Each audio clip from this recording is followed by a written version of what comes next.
মহান আল্লাহর রহমত প্রাপ্তির সুসংবাদ। নেক আমল করলে পরে আল্লাহ পাক রহমত দিয়ে ধন্য করবেন। আমরা কি হিসাব দিয়ে জান্নাত পাবো নাকি?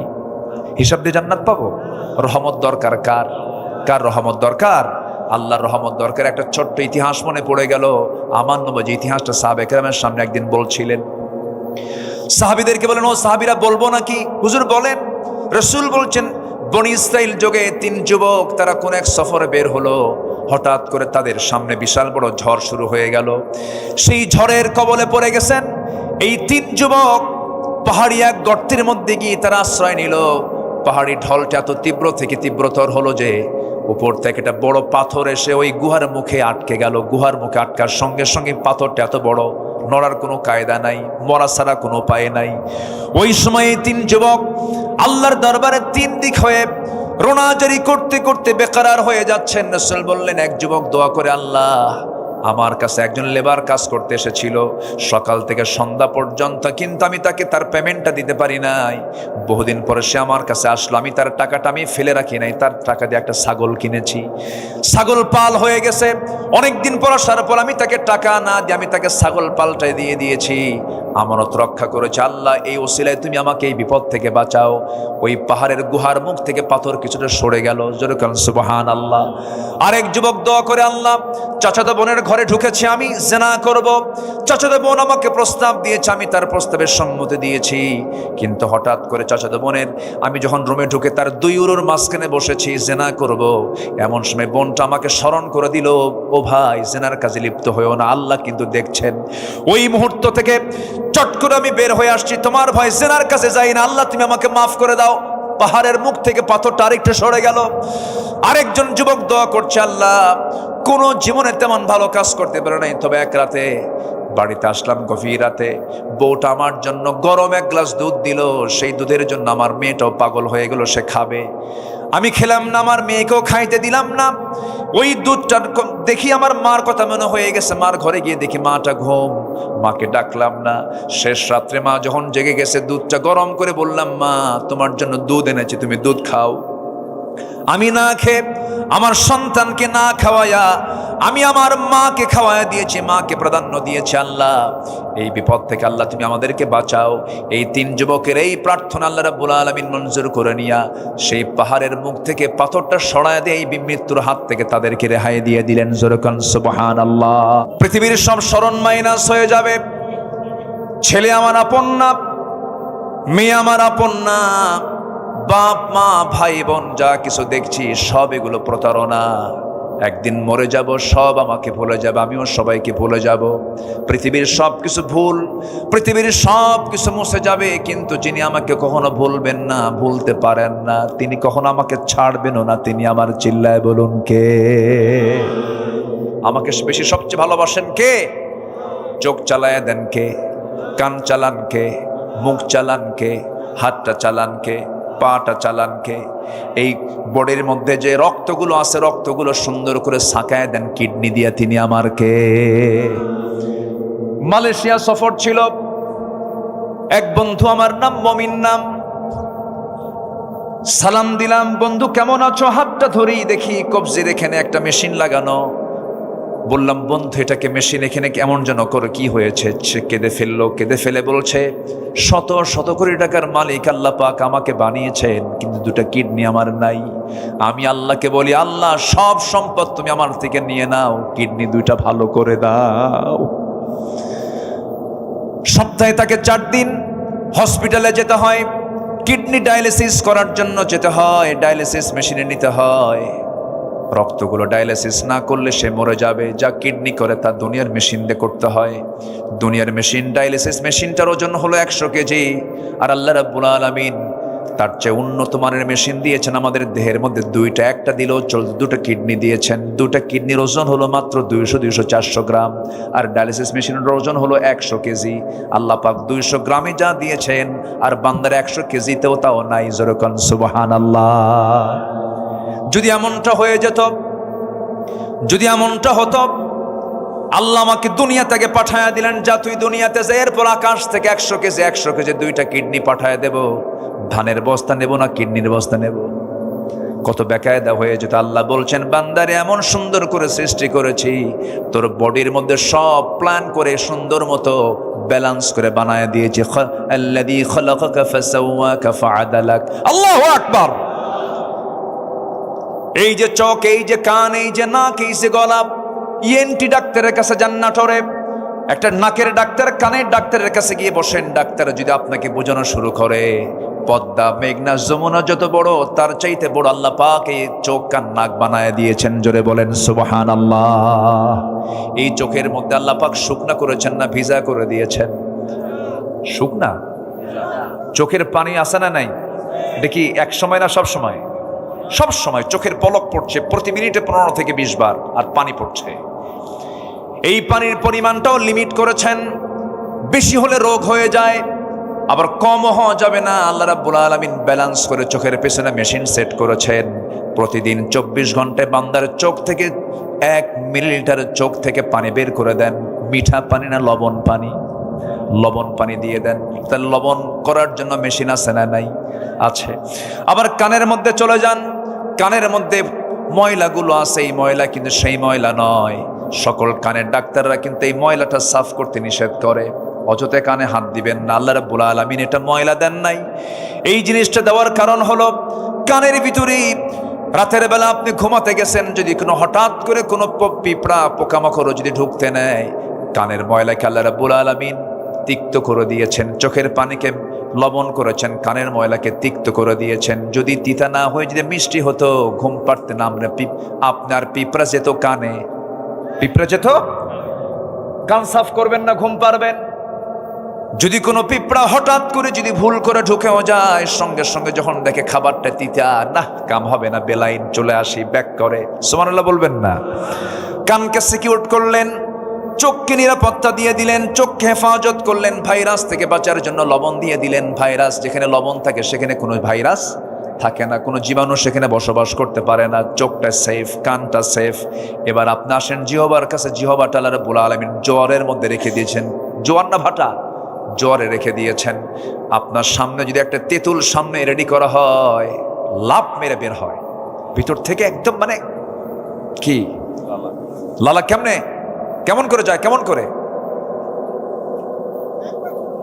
চট মেরে চলে যায়। দেখেন এই যে সুন্দর করে চলে যায়। তাহলে এটা কি জোয়ার আল্লাহ পাক দিয়েছেন। দেখেন, হয়তো এখন তেঁতুলের কথা কইছি, হয়তো অনেকের বাড়ি বের হওয়া শুরু হয়ে গেছে। কিভাবে আল্লাহ পাক মেশিনগুলোকে সেট করেছেন। তাহলে কানেরটা তিতা, চোখেরটা কি বলে লবণ, আর জিহ্বারটা হলো স্বাদহীন, কোনো স্বাদ নাই। যদি মিষ্টি হতো তাহলে মিষ্টির স্বাদ পেতাম না, যদি টক হতো টকের স্বাদ পেতাম না, যদি এটা ঝাল হতো ঝালের স্বাদ পেতাম না। আল্লাহ পাক এটাকে নিউট্রাল করে স্বাধীন করেছেন। যে খাবারই দেয় ব্রেনে গিয়ে সিগন্যাল দেয় কুসু হত্যা। কেউ তো সুবহানাল্লাহ বললেন না? এই যে হাজার প্রকারের স্বাদ আল্লাহ রাব্বুল আলামিন জিহ্বার ভিতরে দিলেন। আল্লাহ বলছেন, আলাম নাজআল লাহু আইনাইনি ওয়া লিসানান ওয়া শাফাতাইনি ওয়া হাদাইনাহুন নাজদাইন। জোরে বলুন আল্লাহু আকবার। বান্দারে এত কিছু তোরে দিয়ে দিলাম, বান্দা আমার জিকির করবি না কেন? ওমরে ফারুকের কথা মনে হলো, তিনি দুনিয়া থেকে বিদায় নিচ্ছেন। জিকির কাকে বলে একটু বোঝানোর জন্য আমি তার প্রসঙ্গ নিয়ে আসলাম। সারা জীবন তিনি দোয়া করেছেন, আয় রাব্বুল আলামিন, আল্লাহুম্মা রযুকনি শাহাদাতান ফি সাবিলিক ওয়াজআল মাউতি ফি বালাদি রাসূলিক। তিনি সারা জীবন দোয়া করেছেন, আল্লাহ তুমি আমাকে শহীদের দরজা দান করো, আর নবীর শহরে তুমি আমার মৃত্যুটা দিয়ে দিও। এই দোয়া তিনি প্রায় করতেন। আল্লাহ রাব্বুল আলামিন তার দোয়াটা কবুল করলেন। যদিও মদিনার প্রেক্ষাপটে সেই সময় মদিনায় কোনো যুদ্ধ হওয়ার সম্ভাবনা ছিল না, কারণ বদর হয়ে গেছে, উহুদ হয়ে গেছে, খন্দক হয়ে গেছে, বড় বড় যুদ্ধ হয়ে গেছে, তিহামা অঞ্চল দখল হয়ে গেছে।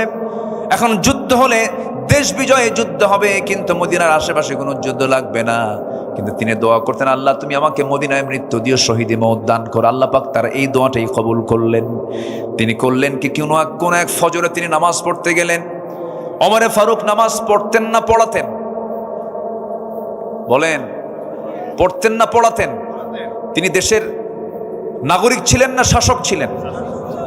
তিনি একজন শাসক, তিনি আবার মসজিদের ইমাম। তাহলে মসজিদের ইমাম হবে দুইজন না একজন? বলেন দুইজন না একজন? যিনি শাসক হবেন তিনি ইমাম হবেন। আমরা সামনের শাসককে আমরা ইমামওয়ালা শাসক দেখতে চাই, ঠিক কি না? এই এক বাক্যের মধ্যে বহু সিগন্যাল আছে। আমার কথা কি বোঝা গেল? বোঝা গেল? বোঝা গেল? বিগত সময় দেখেছি কি বক্তব্য। আগামীকাল ঈদুল আজহার জানাজা নামাজ, শোনেন নাই? শোনেন নাই? এগুলো শোনেন নাই? পার্লামেন্টে এমপি কারি সাহেব যায় নাই, তেলাওয়াত করার দায়িত্ব দিছে স্পিকার। যে কেউ তো নাই, কারি সাহেব আসে না, আপনি কি তেলাওয়াত করেন না, এমপি কি তেলাওয়াত করতে দিছে? কেল হে আল্লাহ হে, শয়তান কই তোরছে আমার তেলাওয়াত ভালো আছে। এই সমস্ত অযোগ্য নেতৃত্বের মুখে আমরা জুতা মারি, থুতু মারি। রাগ করছেন? রাগ করা যাবে না। ভুল বারবার করা যাবে না। ভুল বারবার করলে বিপদ হয়ে যাবে। ভুল আর আমরা করব না। জোরে বলি ইনশাআল্লাহ। আকলমন্দ ইশারা বা আরশাদ। সচেতন ব্যক্তির জন্য ইঙ্গিতগুলোই যথেষ্ট, বেশি কিছু লাগে না। একটু বুঝি, আমরা বোঝার চেষ্টা করি। আচ্ছা বলেন তো, আপনার ইমাম যদি গাঁজা খায়, আপনি কি নামাজ পড়বেন তার পিছনে? আপনি বলবেন আমি না হয় মদ খাই, হুজুর কেন গাঁজা খায়? ইমামকে কত কি দেখি আমরা। ইমামের দাড়ি ছোট হলে বলে হুজুরের তাকওয়া ঠিক নাই, দাড়ি ছোট ফাঁসে হুজুর। কি ঠিক কিনা বলেন? আচ্ছা, একটা ইমামের মাথা থেকে পা পর্যন্ত সব অনুবীক্ষণ যন্ত্র দিয়ে দেখি হুজুরের কোনো দোষ আছে কিনা। তাহলে নামাজের ইমামকে যদি আমরা এতটুকুন দেখি, সমাজের যারা নেতা হবে তাদেরকে দেখার দরকার আছে না নাই? সবগুলো যখন নির্বাচন আসে, এত দরবেশ হয়, মাথার চুল দেখা যায় না, টুপি সাদা টুপি, সাদা পাঞ্জাবি, সাদা পায়জামা, দাড়ি খোসা খোসা কদম ফুলের মতো, আতর 4-5টা লাগায়, ঘাড়ের উপর একটা হাসি রুমাল নিয়ে গাম যায় নামাজ হাতে নিয়ে আসরের নামাজ 5 বার পড়ে। আছে না নাই? সম্মানিত ভাইয়েরা, আমরা নামাজ পড়বো একদিন না সব দিন? আমরা নামাজ পড়বো একবার না 5 বার? আমরা নামাজ পড়বো সারা বছর না সারা বছর একদিন? সারা বছর। কয়বার নামাজ হবে দিনে? বলেন, দিনে রাতে কয়বার? 5 বার। আমার বন্ধুগণ, ওমরে ফারুক রাদিয়াল্লাহু তাআলা আনহু একদিকে শাসক, আরেকদিকে ইমাম। ফজরের নামাজের সময় হয়ে গেছে, তিনি নামাজ পড়াতে যাচ্ছেন। নামাজে দাঁড়িয়েছেন, মুসল্লায় তিনি দাঁড়িয়েছেন, নামাজ শুরু করে দিয়েছেন। প্রথম রাকাত হয়ে গেছে, দ্বিতীয় রাকাতে নামাজ পড়তে নিয়ে হঠাৎ করে রুকুতে গেলেন। এক শত্রু এসে তার ডান দিকে এসে তার পেটের মধ্যে চাকু ঢুকায়া দিল। যখন বিষ মিশ্রিত চাকু যখন ঢুকায়া দিয়েছে, বিষাক্ত চাকু যখন ঢুকায়া দিয়েছে, তখনও তিনি ধরাশয়ী হন নাই, সতর্ক হয়ে দাঁড়ায় গেছেন। কিন্তু বুঝে ওঠার আগে আবার তাকে ধরে তল পেটে 2টা স্টেপ মেরে দিয়েছে। ভুঁড়ি আংশিক বের হয়ে গেছে ওমর ফারুক রাদিয়াল্লাহু আনহুর। তিনি আর নিজেকে নিয়ন্ত্রণ করতে পারলেন না। রক্তাক্ত অবস্থায় তিনি মসজিদে নববীর ভিতরে পড়ে গেলেন। যখন তিনি পড়ে গেলেন, এই সময় সেন্স ছিল না, কয়েক ঘন্টা সেন্স ফিরে পেলেন। সকালবেলা হয়ে গেল, চোখটা মিলেই দেখেন তার কলিজার টুকরার সন্তান আব্দুল্লাহর সামনে দাঁড়ানো। আব্দুল্লাহকে দেখে বলছে, আব্দুল্লাহ রে কান্দো কেন? কেঁদো না, আমার জন্য পানি আনো তো। 1 গ্লাস পানি আনা হলো। 1 গ্লাস পানিটা ওমরে ফারুক দেখেই বলছেন, আব্দুল্লাহ এই পানি কিসের জন্য এনেছো? আপনার পানির জন্য এনেছি, আপনি পান করুন। না রে আব্দুল্লাহ, আমার কোনো তৃষ্ণা নাই, আমার তৃষ্ণা হলো ফজর নামাজ তো হয় নাই, ওযুর পানি নিয়ে এসে দাও। জোরকান সুবহানাল্লাহ। এটার নাম জিকির। এটার নাম কি বলেন? জিকির। ওযুর পানি এনে দাও। ওযুর পানি এনে দেওয়া হলো। কষ্ট করে তিনি ওযু বানালেন। ভুঁড়িটা বের হওয়া, গামছা দিয়ে ভুঁড়িটা বাঁধলেন, গামছা দিয়ে পেটটা বাঁধলেন। নামাজে দাঁড়ায় গেছেন, কিন্তু পারলেন না, মাথা চক্কর মেরে পড়ে গেলেন। শুয়ে ইশারা করে নামাজটা পড়ার পরে বলছে, আব্দুল্লাহ কেঁদো না, কান্দো কেন? তোমার বাবার তো সারা জীবনের দোয়া আজকে কবুল হয়ে যাচ্ছে। তোমার বাবার দোয়া হলো আমি যেন শহীদ হয়ে যেন মদিনায় যেন মারা যাই। আজকে আমি বড় ভাগ্যবান। আমাকে যে আঘাত করেছে সে কোনো মুসলিম নয়, সে একজন অগ্নি পূজক, আবু লুলু মাজুসি। সে আমাকে অ্যাটাক করেছে। আমি একজন অগ্নি পূজকের হাতে শহীদ হয়ে যাচ্ছে। আমি আল্লাহর দরবারে দারুণ কৃতজ্ঞ, আল্লাহ তুমি আমাকে শহীদের কাতারে শামিল করে নিও। আব্দুল্লাহ তুমি আমাকে হাসি মুখে বিদায় করে দাও। এই কথা বলেই বলছেন, আব্দুল্লাহ কেন্দ না, আব্বা আপনার জন্য ডাক্তার নিয়ে আসছি। ডাক্তার সামনে বসে গেলেন। ডাক্তার বসেই বলতেছে, আমিরুল মুমিনিন আপনার জন্য আমি এক গ্লাস দুধ এনেছি, আপনি পান করুন। বিসমিল্লাহ বলে তিনি দুধ পান করলেন, কিন্তু দুধটা পেটের মধ্যে থাকলো না, স্টমাকে রাখতে পারলেন না, কারণ পেটটা ফুটো হয়ে গেছে। ফুটো পেট দিয়ে সব দুধগুলো বাইরে বের হয়ে গেছে। ডাক্তারের জিহ্বায় কামড় মেরে বলছেন, ইন্না লিল্লাহ, আমরা কিছুক্ষণের মধ্যে আমরা খলিফাতুল মুসলিমিনকে হারায় ফেলবো, তিনি আর বাঁচবেন না, কোনো উপায় নাই। ওমরে ফারুক মুস্কি মুস্কি হাসি মেরে বলছেন, ওরে ডাক্তার তুমি আমাকে বাঁচাবা কেমনে? তুমি তো আমাকে আর বাঁচাতে পারবে না, কারণ নাকের মধ্যে ওমর জান্নাতের ঘ্রাণ পাওয়া শুরু করেছে। জোরে বলেন সুবহানাল্লাহ, আরো জোরে বলেন সুবহানাল্লাহ।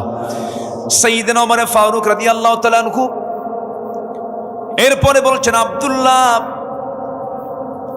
আমার জীবনে একটা বড় শখ, 2 বছর আগে আমার হাতে আমার ভাই বকরকে নবীর কবরের পাশে তাকে শোয়া দিলাম। তার কত বড় ভাগ্য সৌভাগ্য, আমার নবীর পাশে সে ঘুমাচ্ছে। আমার বড় শখ আমি নবীর পাশে ঘুমাবো, কিন্তু জায়গা তো আমার না। জায়গার মালিক হচ্ছেন আম্মা জান আয়েশা সিদ্দিকা রাদিয়াল্লাহু তাআলা আনহা। তিনি যদি আমাকে না দেন আমি কেমন করে যাব, কেমন করে সেখানে ঘুমাবো? আব্দুল্লাহ একটু যাও তো, আমি রক্তাক্ত অবস্থায় পড়ে আছি, আমি যেতে পারছি না, তুমি একটু গিয়ে বলো আমার আব্বারই অবস্থা, আপনার কাছে এই প্রস্তাব দিয়ে আমাকে পাঠিয়েছে। তার কলেজার টুকরা আব্দুল্লাহ গিয়ে যখন এই জাতীয় প্রস্তাব যখন দিয়ে ফেললেন, মা আম্মা জান আয়েশা চোখের পানিতে সয়লাব হয়ে গেছেন, কাঁদতে কাঁদতে বেকারার হয়ে গেছেন। আহারে, অর্ধজাহানের শাসনকর্তা ওমরে ফারুকের মতো মানুষ আমার কাছে সামান্য একটা জায়গার জন্য আবদার করতেছে, আমার কবরের জায়গাটা আমি বিশ্বজাহানের খলিফা ওমরে ফারুকরে দান করে দিলাম।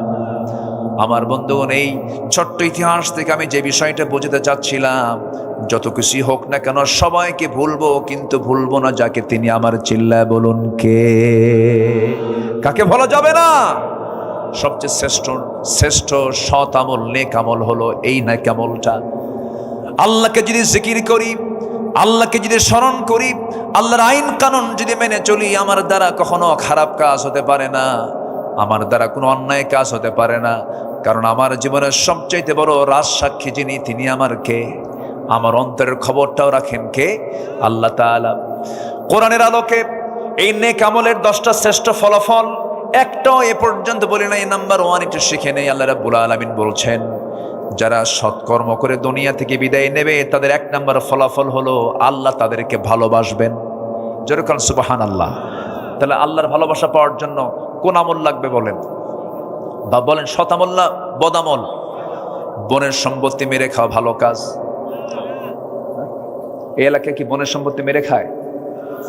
হ্যাঁ, খুব কম। খুব কম নাকি না খুব বেশি? খাওয়ার পরিমাণ কম না বেশি বলেন? খুব বেশি। গ্রামের মাতব্বরও দুষ্ট কম না, বুঝলেন? মাতব্বরদের আগে কানে কানে বলে আসে, শোনেন বিচারটা এটা করে দিবেন। ঘুষও খায়, এ আছে না নাই? পার্থিব স্বার্থকে প্রাধান্য দিতে গিয়ে আপনি বনের সম্পত্তি, বন যা পেত তার ব্যবস্থা না করে আপনি মিথ্যা একটা ফায়সালা দিয়া বনকে মাহরুম করলেন। আপনি বিচারক হয়ে আপনাকে জাহান্নামে যেতে হবে। ভাইগুলো চালাক কি? বনের সম্পত্তির উপরে লাগানো ধান, সেই ধান বিক্রি করে উমরায় যায়। কই যায়? উমরায় যায়। উমরায় যায় আজওয়া খেজুর কেনে, জমজম পানি সবকিছু নিয়ে বনের জন্য আবার 1 ভরি স্বর্ণের চেন দিয়া 2 ভরি স্বর্ণের চেন নিয়ে চলে আসে। ভাবে যে একটু বনকে দেই, বন পাবে 1 কোটি টাকার জায়গা, আর বনের জন্য কিনছে একটা চেন আর আজওয়া খেজুর আর জমজম পানি আনছে। জমজম পানি এনে, আজওয়া খেজুর এনে বাড়িতে ঢোকার সঙ্গে সঙ্গে বনকে ফোন দিয়ে বলে, বন কোথায় আছো? তাড়াতাড়ি আসো, আমি তোমার জন্য, আমি তোমাকে দেখার জন্য ব্যাকুল, তাড়াতাড়ি আসো। বন বনকে ডেকে আনে, বনকে পাশে বসায় বলে, বোন আমার, মক্কার যে জায়গায় বসেছি তোমার জন্য দোয়া করেছি, মাতাফে বসেছি দোয়া করেছি, হেরাম বেদে তোয়াফ করেছি দোয়া করেছি, মক্কায় দোয়া করলাম, মদিনায় দোয়া করলাম, তোমার জন্য এই জাজোয়া খেজুর আনছি, তোমার জন্য জমজম কুবের পানি আনছি, আর সোনার মদিনা থেকে তোমার জন্য সোনার একটা চেন নিয়ে আসছি। বোন, মাথাটা নিচু করে তোমাকে পড়ায় দেই। বোন তো দারুণ খুশি, ভাই আমাকে খুব ভালোবাসে। চেন টেন পড়ায় দিয়া খেজুর আর আজওয়া আর জমজম পানি খাওয়ায় দেবার পাশে বোনকে বসায় বলে, বোন একটা কথা বলবো। কি ভাই বলো। একটা কথা বলবো, রাগ করবা না তো? না, অংশ নিলে কিন্তু ধ্বংস হয়। কত বড় বদমাইশ! এতক্ষণ ধরে সে যে ওমরার প্ল্যানে গেছে ওমরা করতে, এই যাওয়া আসার মূল টার্গেট হলো কি বলেন? বোনে ফাঁকি দেওয়া। ওর হজ কবুল হবে? ওর হজ কবুল হবে? ওর ওমরা কবুল হবে? একটা বিষয় মাথায় রাখবেন, যত কিছুই হোক না কেন, কারো হক যেন আমার দ্বারা নষ্ট না হয়। এটা সবচাইতে খারাপ আমল, এটা যেন না হয়। এমনকি আমার কথায় যেন কেউ কষ্ট না পায়, তাহলে আমি তার হক নষ্ট করলাম। এমনকি যার জন্য আমি গীবত করছি, তার হক আমি নষ্ট করে ফেললাম। আল্লাহ পাক তাকে মাফ করবেন না। মাফ করবেন কখন? যখন আপনি ওই ব্যক্তির কাছে গিয়ে বলবেন, ভাই আমি অমুক দিন তোমার নামে গীবত করছিলাম, তুমি আমারে মাফ করে দিও। আল্লাহ আপনাকে মাফ করে দিবেন। যেরকম সুবহানাল্লাহ। এই জন্য হক সম্বলিত কোন অপরাধ নিজের জীবনে বাস্তবায়ন করা যাবে না। বাপ যেদিন মারা গেছে সেই দিনই উচিত বন্ধেরকে ডাক দিয়ে বুঝায় দেওয়া, তোমরা তোমাদের অংশ নিয়ে চলে যাও। আমার এই ওয়াজের লাইনে অন্তত ভাইরা খুশি না হলো, বোনরা দারুণ খুশি। হুজুর বাস্তব একটা কথা বলছেন। আরো কিছু কন, ভাইরা কিছু বসে আছে নাকি? আচ্ছা, রাগ করলেন নাকি আপনারা? সুদের বিরুদ্ধে কথা বললাম, এটাও তো একটু ডিসফেভার হতে পারে। আবার বোনের সম্পদ বুঝা দিতে বললাম। নেকামল তো আজকে আমার সাবজেক্ট হচ্ছে নেকামল। তো নেকামল করতে গেলে যেটা বদ আমল, এগুলো খুঁজে বের করার দরকার আছে না নাই? আচ্ছা, এই কথাগুলো শুধু আপনি শুনছেন না, এই কথাগুলো এখানে প্রায় অনেকগুলো চ্যানেল আসছে। এমনকি এখানে যতগুলো চ্যানেল আসছে, অনেক 2-4টে টেলিভিশনে এতগুলো চ্যানেলে এত প্রচার হবে না। এই অনুষ্ঠানটা, এই প্রোগ্রামটা হয়তো আগামী 3-4 দিনের মধ্যে কোটি কোটি মানুষের কাছে আমার এই আলোচনাগুলো চলে যাবে। সম্মানিত ভাইয়েরা, নেক আমল আমার আপনার জন্য সবচাইতে বড় পুঁজি। এই পুঁজিটা আমরা অবশ্যই মরার আগে কামাই করব না মরার পরে? মরার আগে। আমার বন্ধুগণ, নেক আমল করলে কি হবে? 1 নাম্বার, আমরা আল্লাহর ভালোবাসার প্রিয় পাত্র হয়ে যাব। মহান রব্বুল আলামিন সুন্দর করে বলছেন, ওয়া আনফিকু ফি সাবিলিল্লাহ ওয়া লা তুলকু বিআইদিকুম ইলা তাহলুকা ওয়া আহসিনু ইন্নাল্লাহা ইউহিব্বুল মুহসিনিন। জোরে বলুন আল্লাহু আকবার। 2-1 জন করে লোক উঠতেছেন আমাকে না বলে। হ্যাঁ, আমি কি করব? দোয়া করে দেব নাকি?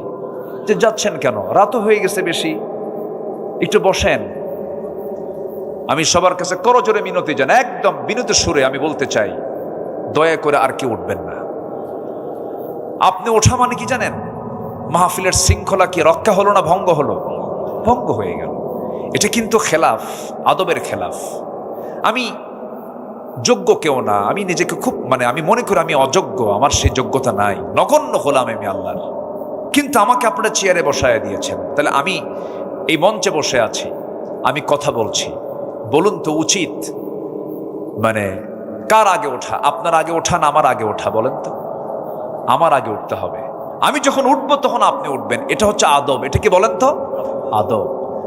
শিক্ষক যদি রুমে ক্লাসেই থাকে আর ছাত্র যদি না বলে দৌড় মারে, এটা কি ভালো ছাত্রের অভ্যাস? বলেন তো এটা কি? একটু বসেন না, কত সময় কত দিকে চলে যায়। কষ্ট পেলেন মনে হয় কথায়, একটু বসেন। আর আধা ঘন্টা না হয় 1 ঘন্টা, এই তো কত সময় এদিক সেদিক চলে যায়। এতগুলো কথা বলা লাগতো না যদি আগে ভাগে ওঠা যেত। একটু রাতও হয়েছে, একটু ধৈর্য ধরেন। আর একটু সময় আমি জাস্ট শুধু আপনারা থাকলে আমি কথাগুলো বলতে পারবো, আর এই কথাগুলো কোটি কোটি মানুষ জানবে। একটু আপনার সহযোগিতা চাচ্ছি, একটু বসুন।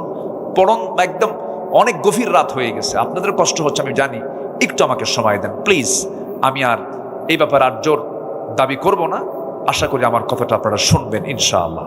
তাহলে আল্লাহ পাক বলছেন, তুমি যদি ভালো আমল করো আমি তোমাকে ভালোবেসে জান্নাতটা বুঝাইয়া দেবো। যেরকম সুবহানাল্লাহ। আল্লাহ যদি কাউকে ভালোবাসেন তার কি আর ভালোবাসার দরকার আছে কারো? বলেন, কারো দরকার আছে? দুনিয়ার সব ভালোবাসা আপনাকে দেয়, কিন্তু আল্লাহ আপনাকে ভালোবাসেন না, আপনি মাহরুম, আপনি পরাজিত। আমার বন্ধুগণ, নাম্বার 1 চলে গেল। নাম্বার 2 হলো নেক আমল করলে পরে অফুরান্ত নিয়ামতে পরিপূর্ণ জান্নাত আল্লাহ পাক আমাকে আপনাকে দিবেন।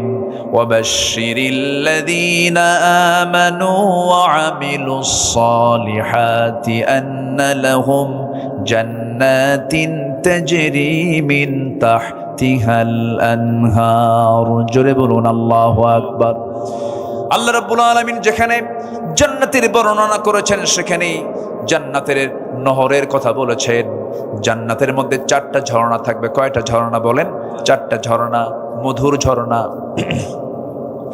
মধুর ঝর্ণা থাকবে, দুধের ঝর্ণা থাকবে, শরাবের ঝর্ণা থাকবে, পানির ঝর্ণা থাকবে। কিন্তু দুনিয়ার পানি পান করলে পরে মানুষ মরে যায়। দুনিয়ার পানি, দুনিয়ার শরাব, দুনিয়ার মধু, দুনিয়ার দুধ পান করলে পরে মানুষ দিনে দিনে বুড়ো হয়ে যায়। কিন্তু জান্নাতের যদি মধু, জান্নাতের যদি পানি, জান্নাতের যদি দুধ যদি কোনো বান্দা একবার পান করে সে কোনোদিন আর জীবনে কোনোদিন মরবেও না, বুড়াও হবে না। জোরে বলেন সুবহানাল্লাহ। কি খাবার আল্লাহ পাক রেখে দিয়েছেন। সবাই কি খাবেন না? এগুলো পান করবেন না? নামাজ না পড়ে? বলেন বলেন, নামাজ না পড়ে? নামাজ পড়ে। হ্যাঁ, দুঃখ লাগে জানেন। আচ্ছা বলুন তো, ব্রহ্মপুরের মসজিদে, আমি ব্রহ্মপুরকে আগে ধরি, ব্রহ্মপুরের মসজিদে কোন ওয়াক্তে সবচেয়ে মুসল্লি কম পাওয়া যায়? বলেন, আপনারা বলেন একটু। ফজরে। থামেন, ফজরে সবচেয়ে কম। বাড়িতে মানুষ বেশি থাকে, বেশিরভাগ মানুষ থাকে কোন সময় বাড়িতে বলেন তো? ওই ফজরে। কি করে? মেরাজে যায়, মেরাজে যায়, ঘুমায়। দুঃখ, এটা কষ্ট। কিন্তু আমি কিন্তু খুব দিলে ধাক্কা দিলাম। আমি আর কিভাবে বুঝাবো বলেন? দিলে ধাক্কা দিলাম। ৬৪,০০০ গ্রামের দিকে তাকান আপনি। পাতিলের ভাত সিদ্ধ হয়েছে কিনা, চাউল সিদ্ধ হয়েছে কিনা গোটা পাতিল চেক করতে হয় না? একটা চেক করলে হয়ে যায়। একটা চিপলেই পাতিলের ভাতের চিত্র বোঝা যায়। ঠিক একটা গ্রামকে চিপলেই গোটা দেশের চিত্র ভেসে ওঠে। গোটা মসজিদ, গোটা দেশের মসজিদগুলো ফজরের সময় কান্দে কান্দে। মুসল্লি নাই। কি ঠিক কিনা? মুসল্লি নাই। 5 জন বুড়া যায়। কয়জন? 5 জন বুড়া যায়। যখন বুড়া চাচাকে বলা হয়, চাচা আপনি মসজিদে আসছেন, আপনি তো বুড়া মানুষ, মাজুর না আসলে তো হতো।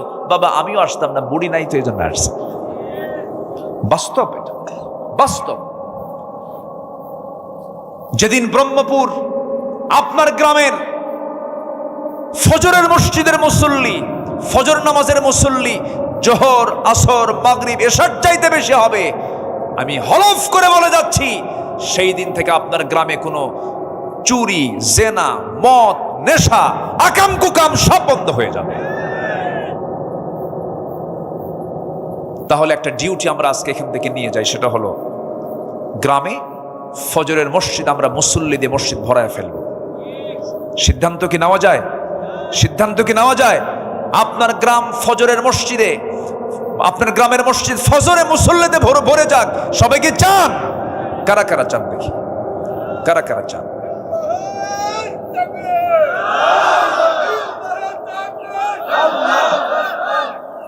আল্লাহ কবুল করুন। জোরে বলি আমিন।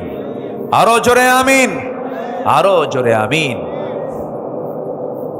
ভাইরে, জান্নাতে যাওয়ার তো একটা পজিশনে আসতে হবে। জাহান্নামে যাওয়ার কারণ কি? কোরআনকে প্রশ্ন করুন, কোরআন বলো তো জাহান্নামে যাওয়ার কারণ কি? কোরআন 1 নম্বরে বলছে, ক্বালু লাম নাকু মিনাল মুসাল্লিন, যারা নামাজ পড়ে নাই তারা জাহান্নামে যাবে। এবং সবচাইতে বেশি শাস্তি কাকে দেওয়া হবে কোরআন বলো তো? আল্লাহ বলছেন, ফাখালাফা মিন বা'দিহিম খালফুন আদাউস সালাহ, যে ব্যক্তি নামাজকে নষ্ট করবে আমি সবচাইতে বেশি শাস্তি আমি তাকে জাহান্নামের মধ্যে দেব। নামাজ কার হক? আসতে বলবেন না, কার হক? এই নামাজ আজকে আমার দেশে মাত্র 5% মানুষ নামাজ পড়ে। এই 5% থাকতো না। যদি নামাজ রাষ্ট্রীয় পর্যায়ে কায়েম হয়ে যেত, নামাজি হতো 95%।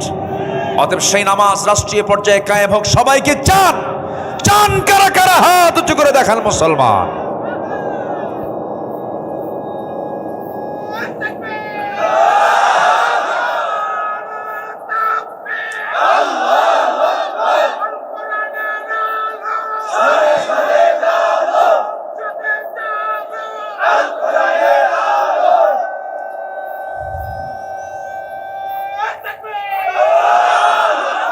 আল্লাহ কবুল করুন, জোরে বলি আমিন। নামাজ পড়তে হবে। আমরা জানি আমরা আমাদের আমল নিয়ে জান্নাত পাবো না, কিন্তু একটা লেভেল তো আছে। নামাজই পড়ে না বান্দা, আল্লাহ তাকে মাফ করবে কেমনে বলেন? বউটাকে নিয়ে গোটা দুনিয়া দেখায়, হোন্ডায় তোলে। আসেন এরকম কিছু বদমাইশ আছে না? বদমাইশ আছে না? নিজের বউ এমন ভাবে সাজায়, মাথা থেকে পা পর্যন্ত, মাথার চুল লাল, ঠোঁটের লিপস্টিক দিয়া লাল, শাড়ি একখান লাল, R15 হোন্ডায় তুললো। আবার ছেলের মাথার চুল কেমন জানেন? এইদিকে চুল নাই, পিছনে চুল নাই, মাথার উপরে দক্ষিণ তালপট্টির দ্বীপ। এই ডিজাইন পাইছো কোথায় বাবা? বলে যে বুঝবেন না হুজুর, এগুলো আধুনিক হালচাল। কার ডিজাইন? কে মেসি, তুমি কি নেইমার, তুমি কি কুত্তা। মাথার চুল ঠিক আছে না? হাতে একখান বালাও পরে, কানের দুলও পরে, কোমরে বেল্টের তালা, প্যান্ট এমন পরে টান মারলি খুলে পড়ে।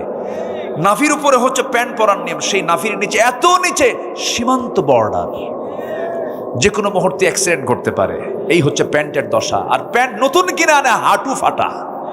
কি ফাটা? হাঁটু ফাটা। আচ্ছা বলেন তো, মানে ফাটা প্যান্টের দাম বেশি না ভালো প্যান্টের দাম বেশি? ফাটা প্যান্টের দাম 8,000 আর ভালো প্যান্টের দাম 800 টাকা। কি রুচি, রুচির কি পছন্দ ধরেছে আজকে? যা যে নামাজি হবে না সেই প্যান্ট পরে। রাগ করতেছেন নাকি? যুবকরা শুধু চরিত্র সুন্দর করো, চোখের পর্দা করো, চোখের পর্দা। মা বোরকা পরে আছেন আপনি, আর সারা রাত ধরে আপনি মোবাইল দেখতেছেন, পর পুরুষকে দেখতেছেন। আপনার ভূমিকা হলো মাথায় টুপি আছে কিন্তু পরনে লুঙ্গি নাই।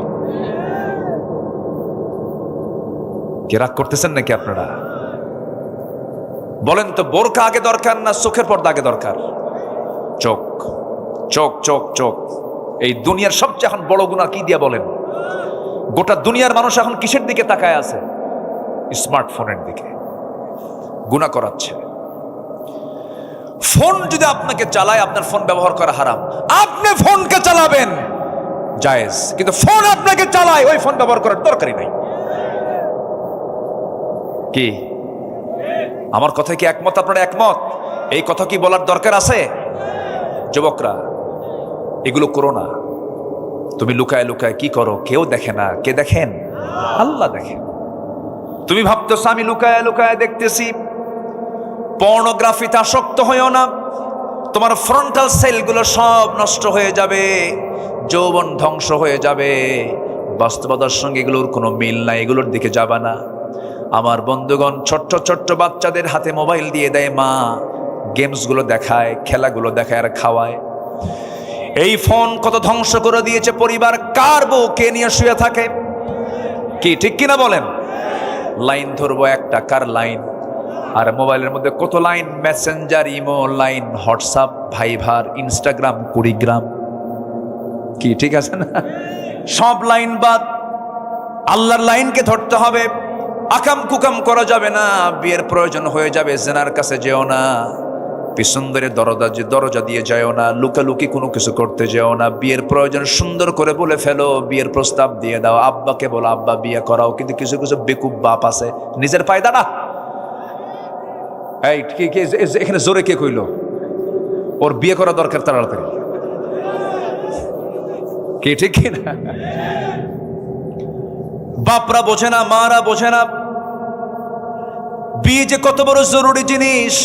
যে যুবক, যে সন্তানটা আপনার বুকটা উঁচু করে বলে, মুখ খুলে বলে বিয়ে করাও, এটা অত্যন্ত চরিত্র ভালো লক্ষণ। আর যে যুবক আছে কিন্তু বিয়ের কথা কয় না, ও তো বাইপাস মারে, ও তো আকাম কুকাম করে বেড়ায়। কি ঠিক আছে কিনা? যুবকরা সময় হলে বিয়ে করে ফেলবা, আব্বা আম্মাকে বলবা যে আল্লাহ চালাবে। কে চালাবেন? আল্লাহ চালাবেন, আল্লাহ চালাবেন। আল্লাহ চালান তো, আল্লাহ চালান না? আল্লাহ চালান না? বিয়ে করে কি খাওয়াবো? বউ তো হাতি। একজনেরটা দুজন ভাগ করে খাবেন, একজনেরটা দুজন ভাগ করে খাবেন। হাদিস আছে না নাই? হাদিস আছে না নাই? আচ্ছা, একটু মনোযোগ দিয়ে কথাগুলো শোনেন, রাখেন, একটু কান লাগাবেন। আমার নবীজি বিয়ের পক্ষে ছিলেন, বিয়েটাকে সহজ করেছেন রাসূল। আমার নবীজি বিয়েটাকে এত সহজ করে দিয়েছেন। এক কালো সাহাবী, কি সাহাবী বলেন? কালো সাহাবী। এই কালো সাহাবী নবীর কাছে এসে বলছেন, ইয়া রাসূলুল্লাহ, আমার কি বিয়ে হবে না? রাসূল বললেন, কেন? বহু মেয়ে দেখলাম, বিয়ে হয় না। রাসূল বলছেন, তোমার বিয়ের দায়িত্ব আমি নিলাম। হুজুর, কে? ইবনু ওহাবের মেয়ে আছে, চলে যাও, আমার প্রস্তাব দিয়ে দাও। রাসূল বললেন, সাহাবী বলছেন, না, আমি একা যাব না, আমি এমনি এমনি যাব না, দলিল করে দেন। আমার নবীর কাছ থেকে একটা চিঠি লিখিত করে নেওয়া হলো। এই চিঠিখানা নিয়ে মেয়ের বাবার কাছে গিয়ে বলছে, এ মেয়ের বাপ ইবনে ওহাব, এই চিঠিখানা পড়ো, তাড়াতাড়ি ব্যবস্থা করো। দেখছেন কি অবস্থা? মেয়ের বাবা চিঠিখানা পড়লেন, রাসূল চিঠি পাঠিয়েছেন, সম্মানজনক চিঠি। খুব খুশি হয়ে গেলেন। খুশি হয়ে এবার বলছেন, শোনো, আমার মেয়ের কাছে আগে প্রস্তাবটা দেব, আমার মেয়ে যদি পছন্দ করে হয়ে যাবে। এই কথা শুনে, এই কথা বলেই ভিতরে চলে গেছেন। মেয়েটা পাশে দেওয়ালকে সে সব কথা শুনে নিয়েছে। এবার বলছে, মা, তোমার জন্য বিয়ের প্রস্তাব এসেছে, যদি পছন্দ হয় বিয়ে হয়ে যাবে। কিন্তু ছেলেটা কিন্তু কালো, মেয়েটা কাঁদতেছে। এবার বলছে, মা, তুমি যেহেতু কাঁদতেছো, বিয়ে দেব না। আব্বা বুঝতে ভুল করেছেন, নবী যাকে পছন্দ করেছেন সেই পুরুষটাই হবে আমার স্বামী।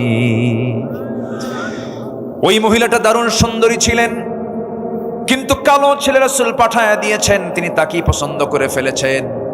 আজকের সমাজে কিছু মহিলা আছে, একটু সুন্দর চেহারা হলে পরে, স্বামী একটু কালো হলে পরে, দামাক কম না বেশি? আজ থেকে দামাক কম না বেশি? একটু কিছু লাগলেই বলে যে, তুমি একটু আয়নায় চেহারা দেখো তো, আমার সঙ্গে তোমার যে বিয়ে হয়েছে, তোমার 14 গোষ্ঠীর কপাল। আছে কিনা? আছে কিনা? আবার কিছু পুরুষ আছে, বউটা একটু কালো হয়ে গেছে, মনটা খারাপ, নতুন বিয়া করছে, 3 দিন মাত্র বয়স, 4তম দিনে বাচ্চার মতো কান্দে। কান্দিস কেন? সুমনের বউ দেখতে কত সুন্দর, আমার একটা বউ হলো, দেখেন নজর গেছে সুমনের বউয়ের দিকে। আপনার বউ কখনো সুন্দর হবে না যদি আপনার নজর যদি অন্যদিকে যায়। আর আপনার নজর যদি আপনি ঠিক রাখেন, আপনার বউ হবে পৃথিবীর সবচাইতে সুন্দরী নারী। আমার মায়েরা খুব খুশি, ভালো করে রাখেন, ওদের সব নজর ঠিক নাই। আমরা চোখটাকে ঠিক রাখবো। জোরে বলি ইনশাআল্লাহ, আর জোরে বলি ইনশাআল্লাহ। কষ্ট পাচ্ছেন মনে হয়। আমার নবীজির প্রিয় সাহাবী বাইরে দাঁড়ায় আছেন, মেয়ের বাপ এসে বলতেছে, এই সাদ, তোমার কপাল খুলে গেছে, আমার মেয়ে রাজি, আমিও রাজি। আবু সাদ সালমি বলছেন, আমিও তো রাজি। নবীর কাছে গিয়ে বলছে, হুজুর, আজকে সফল, সব কিছু ওকে, বিয়েটা পড়ায় দেন। কে টাকা আছে? কে না তো। কে টাকা না থাকলে বিয়ে করবা কেমন? হুজুর, টাকার দায়িত্ব দিলে আমার বিয়েই হবে না, অতএব সব যখন আপনি খুলেন, টাকাটা আপনি দেন, বিয়ে আমি করি। যেরকম সুবহানাল্লাহ। চিন্তা করে দেখেন, রাসূল বিয়েটাকে কত ইজি করে দিয়েছেন। নিজের মেয়ে ফাতিমা, বিশ্বনবী রাষ্ট্রনায়ক মুহাম্মদ সাল্লাল্লাহু আলাইহি ওয়াসাল্লাম তার নিজের মেয়েকে বিয়ে দিচ্ছেন। একটা জামাই ছিল ধনী, কে বলেন তো? যেটা ধনী জামাই, ওসমান। এটা এমন ধনী, একদিন রাসূলের কাছে এসে বলতেছে, হুজুর, আমার আর ভাল লাগে না, কেন? আপনি দোয়া করেন তো আমার সম্পদ যেন কমে যায়। আচ্ছা, কোন ধনী কি এরকম কয়? বলেন তো, দুনিয়ার কোন ধনী এরকম কয়? উনি বলতেছে যে, হুজুর, আপনি একটু দোয়া করেন আমার সম্পদ যেন কমে। রাসূল বলছেন, কেন? আমি এত হিসাব আর নিতে পারতেছি না। রাসূল বললেন, তুমি খাও কেমনে বলো তো, তোমার খাওয়ার স্টাইলটা বলো তো। সাইয়েদনা ওসমান বললেন, ইয়া রাসূলুল্লাহ, আমার খাওয়ার সিস্টেম হলো, আমি যদি উটের পিঠেও চড়ে থাকি, উটের পিঠটা কিন্তু অনেক উঁচা, সে উটের পিঠে যদি খাইতে বসি, আমি উটের উপর থেকে খাইতে নিয়ে যদি আমার একটা দানাও পড়ে যায়, আমি উটটাকে বসাই, আবার আমি নিজে নেমে সেই দানাটা তুলে ধুয়ে নিয়ে আবার সেটাকে আমি আবার খাই। রাসূল বলছেন, তোমার জন্য দোয়া করে কোনো কাম হবে না, তোমার সম্পদ আরো হবে। সুবহানাল্লাহ। মেয়েকে একটা দিয়েছেন, ধনীর সাথে হয়ে গেছে। সবচেয়ে কাছের মেয়ে, সবচেয়ে অত্যন্ত আদরের দুলালি ফাতিমার জন্য বিয়ের প্রস্তাব আসলো। মদিনার ধনাঢ্য ধনাঢ্য সাহাবীরা প্রস্তাব দিচ্ছেন, রাসূল নট এলাও, হবে না, যাও। সবার প্রস্তাব তিনি আউট করে দিলেন। এবার যার ঘর নাই, বাড়ি নাই, টাকা নাই, পয়সা নাই, নবীর কাছে এসে সামনে আস্তে করে বসে আছেন। রাসূল বলছেন, আলী বসে বসে কি চিন্তা করো, কিছু বলবা নাকি? হুজুর কি বলবো, লজ্জা লাগে। তুমি কি বিয়া করবা নাকি? দিলে করব। হুজুর খান সুবহানাল্লাহ, দিলে করব। তোমার কি কিছু আছে নাকি? যা আছে আমার হাতের সাথে। কোথায়? এই যে তরবারি, এই যে ঢাল, আর কিচ্ছু নাই ইয়া রাসূলুল্লাহ। আমার নবীজি বলছেন তরবারি লাগবে যুদ্ধ করার জন্য, ঢাল ছাড়াও যুদ্ধ হয়, ঢালটা বেঁচে আসো। বিশ্ব নবী তার সবচেয়ে কাছের মেয়েকে বিয়ে দিচ্ছেন। ঢাল বিক্রি করার টাকা দিয়ে মোহরনার টাকা নির্ধারণ করবেন। ঢাল বিক্রি করতে গেছেন। ঢাল বিক্রি করতে গিয়ে কোনো কাস্টমার পান নাই। সামনে দাঁড়ায় আছেন সকালবেলা ওসমান রাদিয়াল্লাহু তাআলা আনহু। আলী তুমি কেন আসছো? ঢাল বিক্রি করব কেন? বিয়া কার সাথে? আপনার শালীর সাথে। সুবহানাল্লাহ বলবেন। খুব খুশি হলেন, দাও। ঢালটা নিলেন, টাকাটা দিলেন। কিছুক্ষণ পর কিছু দূর যেতে না যেতেই বলছেন, আলী এইদিকে আসো, যোদ্ধার হাতে কি ঢাল না থাকলে মানায় নাকি? ঢালটা তোমাকে দিলাম আর টাকাও তোমাকে আমি দান করে দিলাম, যাও। চলে গেছেন, নবীর কাছে গিয়ে দাঁড়ায় আছেন, ঢালটা হাতে আছে। রাসূল বলছেন, আলী মনে হয় ঢালটা বিক্রি হয় নাই। হুজুর ঢাল তো বিক্রি হয়েছে। তাহলে ঢাল হাতে কেন? হুজুর আমাকে ঢালটা উপহার দিয়েছে, আবার টাকাও পাইছে, ঢালও পাইছে। কে? ওসমান। লোক আর খুঁজে পাও নাই। জোরখান সুবহানাল্লাহ। বিক্রিটা অন্য কারো কাছে করো, আমি জামাইকে বলতে পারলাম না, তার আগে তুমি ঢোল পিটায় আসলা। আল্লাহু আকবার। রাসূল কত সহজ করে দিয়েছেন। একটা অনড়ম্বরপূর্ণ বিয়ে, কোনো খরচ নাই, কিচ্ছু নাই। আর আজকের সমাজে বিশাল বড় বিয়ে, প্রতিবেশী গরিব দাওয়াত পায় না। আছে না নাই? ওগুলো জানোয়ার, ওগুলো জানোয়ার, ওগুলো। আজকে আমি ভালো কাজ কি এগুলো বুঝাচ্ছি, এই জন্য এগুলো কথাগুলো আসতেছে। আপনি যেদিন মরে যাবেন, ওই ধনী লোক লন্ডন থেকে আসবে না, ওই গরিব প্রতিবেশী আপনার কবর খনন করার জন্য যাবে। গরিবরে দাওয়াত দেয় না, কিছু দিতে পারবে না। বিয়েতে নেবেন কেন আপনি? বিয়েতে কিসের উপর ঢোকন নেবেন আপনি? যে বিয়ের টার্গেট থাকে আমি খরচ তুলবো, ওই অলিমা করার দরকার নাই। ঠিক আছে কিনা বলেন? হিসাব করে যে খরচ কত, উঠবে কত, দেখছেন? আছে কিনা, আছে কিনা, আছে কিনা, আছে কিনা? উচিত কি জানেন? বিয়ের অনুষ্ঠান যারা করবে, কার্ডে লেখা উচিত বিশেষ দ্রষ্টব্য। বিয়ের অনুষ্ঠানে আসবেন, অলিমাতে আসবেন, বিশেষ দ্রষ্টব্য, কিচ্ছু বড় নিয়ে আসবেন না, সব অনুষ্ঠান বন্ধ হয়ে যাবে। হ্যাঁ, কার মন খারাপ হবে? ও আচ্ছা আচ্ছা, না না, এটাই বরকত। এটা কি বলেন? এটা কি বলেন? বরকত। রাগ করতেছেন নাকি আপনারা? আলোচনা চালাই। কষ্ট হচ্ছে নাকি আপনাদের? ওমরে কি বলে, আমার নবীজির সামনে আলী বলছেন, আলী বিয়ে হয়ে যাবে। ভিতরে গিয়ে বলছেন, মা আমি একটা ছেলে ঠিক করছি, তুমি কি পছন্দ করো? আব্বা আপনার পছন্দে আমার পছন্দ। আল্লাহু আকবার বলেন। আর এখনকার মেয়ের বাপরা বলতে পারে, আব্বা তুমি বোঝো কিছু? ছেলে কি করে? মুখে দাঁড়িয়ে আছে, বাবা শিক্ষিত, ভালো, পরহেজগার, নামাজ পড়ে। কাব্বা দাঁড়িয়ে আছে, ও তো চাচা। হিসাব ক্লিয়ার। কাকে পছন্দ মা বলো? কাব্য ওই জায়গায় একটা ছেলে আছে, মাথার চুলগুলো খুব সুন্দর, কি সুন্দর, স্টাইলিস্ট, খুব ভালো। কেমন? ওই যে ওই মার্কা চুল, হাঁটু ফাটা প্যান্ট। আব্বা মাঝে মাঝে একটু বোতল খায়, বোতল আছে না নাই? ইয়াবাখোর, গাঁজাখোরকে পছন্দ হয়, ঠিক কিনা? যুবকরা চরিত্র সুন্দর করো, ভালো বউ পাবা। আর চরিত্র কুত্তার মতো করবা, জানোয়ার একটা আসবে তোমার কাছে। রাগ করতেছ? এগুলি দরকার কথা, এগুলি প্রয়োজন। জীবনটাকে সুন্দর করে সাজাবো, জোরে বলি ইনশাআল্লাহ। নবীজি মেয়েকে বিয়ে দিলেন। বিয়ে দিয়ে বলছেন, মা স্বামীর ঘরে যাচ্ছ, মৃত্যুর দিন পর্যন্ত একটা নালিশ যেন আমার কানে না আসে, যাও। আর এখনকার মেয়ের বাপরা কি কয়? তুই যা, কিছু হলে খেলে ফোন দিবি, খাইয়া ফালাবো। আছে না এরকম? আছে না এরকম বাপ? আছে না? শান্তি হবে? শান্তি হবে? হবে না। স্বামীর দোষ ধরা জায়েজ নাই, আবার বইয়ের দোষ ধরাও জায়েজ নাই। দুজনের দোষ দুজন ধরবে, কিন্তু কাউকে বলা যাবে না, কাউকে বলা যাবে না। এরকম বেকুব কিছু আছে না পুরুষ, বেকুব কিছু মহিলাও আছে না নাই বলেন, ঢোল পিটে বেড়ায়। এগুলো করবেন না। নিজেদের সমস্যা নিজেরা সমাধান করবেন। আপনি এবং স্ত্রী, আপনার দুজন একটা পৃথিবী সুন্দর করে মিলায়া নিবেন। আলহামদুলিল্লাহ বলেন। ওমর ফাতিমা রাদিয়াল্লাহু নামাজ পড়ছেন একদিন নবীর সামনে বসে বসে। রাসূল বলছেন, ফাতিমা বসে বসে নামাজ পড়ো কেন, কম বয়সী? কাব্বা, আপনারা বলেছেন স্বামীর বিরুদ্ধে কোনো নালিশ দেওয়া যাবে না। আমার জামাটার পিছনে ছেঁড়া তালিযুক্ত, আপনি যদি দেখেন আপনার মন খারাপ হতে পারে, এই জন্য বসে বসে তালি দেখাবো না, এই জন্য বসে বসে নামাজ পড়তেছি। আল্লাহ তুমি আমার এলাকার মাদেরকে কবুল করো, জোরে বলি আল্লাহুম্মা আমিন। আমার মা বোনদেরকে দাদির মতো বানায় দাও। আমার দাদিরা ভালোই ছিল তো, আমার দাদিরা ভালো ছিল না? আমার দাদিরা ঘুম থেকে উঠতো ফজরে, আর এখন ভাবিরা ওঠে ঘুম থেকে 11টার দিকে। সব উল্টা পাল্টা, সারা রাত ধরে ওই যে কি দেখে। আমার বন্ধুগণ, ওই সাহাবী নবীর কাছে আসলেন। রাসূল বলছেন, সাদ চিন্তা করো না, তোমার বিয়ের ব্যবস্থা হয়ে যাচ্ছে, তোমার বিয়ের সব ফয়সালা করে দিচ্ছি আমি। 200, 400 দিরহাম দুজন সাহাবীর কাছ থেকে নিয়ে বলেন, বাজার করে আসো। বাজার করতে গেছেন, বাজার করা শুরু করেছেন, এমন সময় তার কানে সংবাদ আসলো, সাদ তুমি বিয়ের বাজার করতে আসছে, তুমি কি জানো যুদ্ধের ডাক কিন্তু আসছে। সঙ্গে সঙ্গে সাদ করলেন কি, বিয়ের বাজার বন্ধ করে তিনি যুদ্ধের বাজার করলেন, ঘোড়া কিনলেন, তরবারি কিনলেন, যুদ্ধে চলে গেলেন, শাহাদত বরণ করলেন। বিয়ার হলো না। নবীর কানে সংবাদ আসলো, হুজুর সাদ তো দুনিয়াতে নাই। কোন সাদ? যে সাদের বিয়ের কথা গতকালকে ছিল। আমার নবীজি দৌড় মেরে চলে এসে তার লাশটা দেখলেন, মস্তকটা ছিটকে পড়ে আছে, চুলগুলো লম্বা লম্বা, রক্তাক্ত চেহারা হয়ে আছে। রাসূল তার দিকে তাকায়, একবার হাসেন একবার কাঁদেন।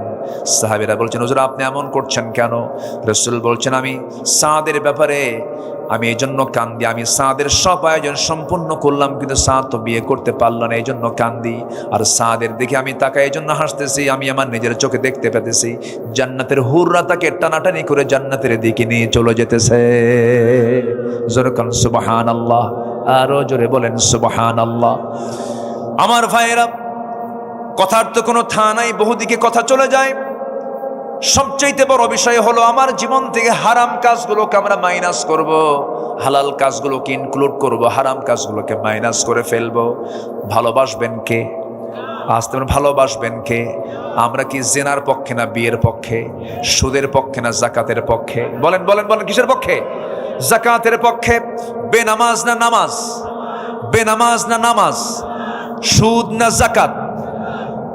ভালো কাজের দিকে আমরা নিজেকে প্রস্তুত করে ফেলবো। আল্লাহ সৎকর্মের ফলাফল হলো 10টা, 2টা চলে গেল। সৎকর্মের মাধ্যমে গুনাহ মাফ হয়ে যায়। গুনাহ কি হয়ে যায়? মাফ হয়ে যায়। নাম্বার 4 হলো আল্লাহর তরফ থেকে পবিত্র জীবনের সুসংবাদ হয়। পবিত্র জীবন কাকে বলে? পবিত্র জীবন তো তার যে জীবনকে আল্লাহ রাব্বুল আলামিন জান্নাতের জন্য প্রস্তুত করেছেন। জোরে বলেন সুবহানাল্লাহ। মান আমিলা সালিহাম মিন যাকারিন আও উনসা ওয়া হুয়া মুমিনুন ফালানুহয়িয়ান্নাহু হায়াতান তাইয়্যিবাহ। জোরে বলুন আল্লাহু আকবার। নাম্বার 5 হলো মহান আল্লাহর রহমত প্রাপ্তির সুসংবাদ। নেক আমল করলে পরে আল্লাহ পাক রহমত দিয়ে ধন্য করবেন। আমরা কি হিসাব দিয়ে জান্নাত পাবো নাকি? হিসাব দিয়ে জান্নাত পাবো? রহমত দরকার কার? কার রহমত দরকার? আল্লাহর রহমত দরকার। একটা ছোট্ট ইতিহাস মনে পড়ে গেল। আমার নবী ইতিহাসটা সাহাবায়ে কেরামের সামনে একদিন বলছিলেন। সাহাবীদেরকে বলেন, ও সাহাবীরা বলবো নাকি? হুজুর বলেন।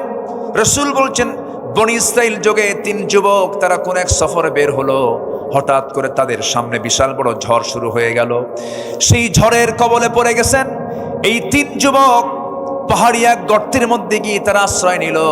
পাহাড়ি ঢলটা এত তীব্র থেকে তীব্রতর হলো যে উপর থেকে একটা বড় পাথর এসে ওই গুহার মুখে আটকে গেল। গুহার মুখে আটকার সঙ্গে সঙ্গে পাথরটা এত বড়, নড়ার কোনো কায়দা নাই, মরা ছাড়া কোনো উপায় নাই। ওই সময় 3 যুবক আল্লাহর দরবারে 3 দিক হয়ে রোনাজারি করতে করতে বেকারার হয়ে যাচ্ছেন। রাসূল বললেন, এক যুবক দোয়া করে, আল্লাহ আমার কাছে একজন লেবার কাজ করতে এসেছিল সকাল থেকে সন্ধ্যা পর্যন্ত, কিন্তু আমি তাকে তার পেমেন্টটা দিতে পারি নাই। বহুদিন পরে সে আমার কাছে আসলো, আমি তার টাকাটা আমি ফেলে রাখি নাই, তার টাকা দিয়ে একটা ছাগল কিনেছি। ছাগল পাল হয়ে গেছে, অনেকদিন পর আসার পর আমি তাকে টাকা না দিয়ে আমি তাকে ছাগল পালটাই দিয়ে দিয়েছি। আমানত রক্ষা করেছে। আল্লাহ এই ওসিলায় তুমি আমাকে এই বিপদ থেকে বাঁচাও। ওই পাহাড়ের গুহার মুখ থেকে পাথর কিছুটা সরে গেল। জোরে বলেন সুবহানাল্লাহ। আরেক যুবক দোয়া করে, আল্লাহ চাচাতো বোনের ঘরে ঢুকেছি, আমি জিনা করব। চাচাতো বোন আমাকে প্রস্তাব দিয়েছে, আমি তার প্রস্তাবের সম্মতি দিয়েছি, কিন্তু হঠাৎ করে চাচাতো বোনের আমি যখন রুমে ঢুকে তার দুই উরুর মাঝখানে বসেছি, জিনা করব। এমন সময় বোনটা আমাকে স্মরণ করে দিল, ও ভাই জিনার কাজে লিপ্ত হয়েও না, আল্লাহ কিন্তু দেখছেন। ওই মুহূর্ত থেকে চট করে আমি বের হয়ে আসছি, তোমার ভাই জিনার কাছে যাই না, আল্লাহ তুমি আমাকে মাফ করে দাও। পাহাড়ের মুখ থেকে পাথরটা আরেকটু সরে গেল। আরেকজন যুবক দোয়া করছে, আল্লাহ কোনো জীবনে তেমন ভালো কাজ করতে পারে নাই, তবে এক রাতে বাড়িতে আসলাম গভীর রাতে, বউটা আমার জন্য গরম এক গ্লাস দুধ দিল। সেই দুধের জন্য আমার মেয়েটাও পাগল হয়ে গেল, সে খাবে। আমি খেলাম না, আমার মেয়েকেও খাইতে দিলাম না। ওই দুধটা দেখি আমার মার কথা মনে হয়ে গেছে, মার ঘরে গিয়ে দেখি মাটা ঘুম, মাকে ডাকলাম না। শেষ রাত্রে মা যখন জেগে গেছে, দুধটা গরম করে বললাম, মা তোমার জন্য দুধ এনেছি, তুমি দুধ খাও। আমি না খেয়ে আমার সন্তানকে না খাওয়ায়া আমি আমার মাকে খাওয়ায়া দিয়েছি, মাকে প্রাধান্য দিয়েছি। আল্লাহ এই বিপদ থেকে আল্লাহ তুমি আমাদেরকে বাঁচাও। এই তিন যুবকের এই প্রার্থনা আল্লাহ রাব্বুল আলামিন মঞ্জুর করে নিয়া সেই পাহাড়ের মুখ থেকে পাথরটা সরায়া দিয়ে এই মৃত্যুর হাত থেকে তাদেরকে রেহাই দিয়ে দিলেন। জোরে বলেন সুবহানাল্লাহ। কয়টা শিক্ষা বলেন? তিনটা নেক আমল, একটা হচ্ছে আমানত, একটা কি বলেন? আমানত। নাম্বার 2 হলো পিতামাতার খেদমত। বাপ বড় না মা বড়? হ্যাঁ, কার দাম বেশি? বাপের দাম বেশি না মায়ের দাম বেশি? ভালো করে কন। বাপ মা নামাজে দাঁড়াইছে, ইমামকে আর মুসল্লিকে? ইমাম কে হবে? তাহলে বাপ ইমাম, এখানে তাহলে বাপ আগে। বিচার হবে ছেলে মেয়ের বিষয় নিয়ে, বিচার হবে বাড়িতে, বৈঠক পারিবারিক, বিচারের চেয়ারে বসবে কে? বাবা বিচারের চেয়ারে বসবে, বাবা ইমাম হবে। তাহলে কে বড়? হ্যাঁ, এখন বাপ হয়ে গেছে আবার। বলেন কে বড়? বাপ বড়। বুঝতে ভুল, আমরা বাপ না, আমার বাপ তো আমাদের পক্ষে কথা বলবো না কেন আমরা? বলেন কে বড়? কে বড়? না, বাপ বড়। আবার কয় মা? বাবা বড় তো, বাবার মর্যাদা বেশি, মায়ের হকটা বেশি, মায়ের হক বেশি। মায়ের কি বেশি বলেন? হক। কিন্তু মর্যাদার দিক থেকে কে? বাবা বড়। মা যদি বলে তোর বউকে তুই তালাক দে, তোর বউ চলবে না, এটা ভালো না, মায়ের কথাকে আইন মনে করা যাবে না। কিন্তু বাবা যদি সচেতন, কোনো বাবা যদি বলে তোর এই বউ দিয়ে কাজ হবে না, সত্য চিন্তা করে যদি বলে, সন্তান যদি বাবার কথা শোনে, গুনাহ হবে না। কারণ তিনি আইন, তিনি বিচারপতি। তিনি কি কথা কি বুঝতেছেন? এরকম ঘটনা আছে না নাই? ইব্রাহিম আলাইহিস সালাতু ওয়াস সালাম তার ছেলেকে দেখতে গেছেন, ছেলে নাই। ছেলে বউকে বলেন কেমন আছো? ভালো নাই, শুকরিয়া নাই, আদায় নাই, আল্লাহ শুকর নাই। সাইয়েদনা ইব্রাহিম আলাইহিস সালাম বললেন, তোমার স্বামী যখন আসবে ঘরে, বলে দেবে আসামাত্রই যেন ঘরের চৌকাটটা পাল্টায় নেয়। মহিলা ভাবছে মনে হয় ঘরের কোনো দরজার চৌকাট। কথা বোঝেন নাই? আসার সঙ্গে সঙ্গে বলছে, একজন বুড়া লোক আসছিল, কি বলে গেছে? চৌকাট পাল্টাতে। নবীদের তো নবুয়ত সুলভ কথা। ছেলে তো বাবার কথা বুঝতে পারছে, আব্বা আসছে, বললেন, শোনো আমার স্ত্রী, আমার বাবা হচ্ছে আইন, আমার বাবা তোমার ইন্টারভিউ নিয়েছেন, তুমি ফেল করেছ, তুমি চলে যাও, আমি তোমাকে তালাক দিতে বাধ্য হলাম। তাহলে এখন বলেন, বিচারপতি মা না বাবা? কার দাম বেশি? মায়ের হকটা বেশি। আবার মায়ের আবার মন খারাপ করবে, আবার মায়েদের কষ্ট আছে না নাই বলেন তো? আছে, কোনো অংশই কম না। আচ্ছা, বউ বড় না মা বড়? ভালো করে কারণ, বউ বড় না মা বড়? মাহফিলে মা বড়, বাড়িতে বউ বড়। তাই তো, বাড়িতে তো মা বড় না, বাড়িতে বউ বড়। বইয়ের কথায় হুমকি ধামকি দেওয়া, সন্তান মাকে হুমকি ধামকি দেয়, আছে না নাই? এগুলো করা যাবে না। এগুলো বদামল, জাহান্নাম যেতে হবে। কোথায় যেতে হবে? জাহান্নাম। আল্লাহ বোঝার তৌফিক দান করুন, জোরে বলি আমিন।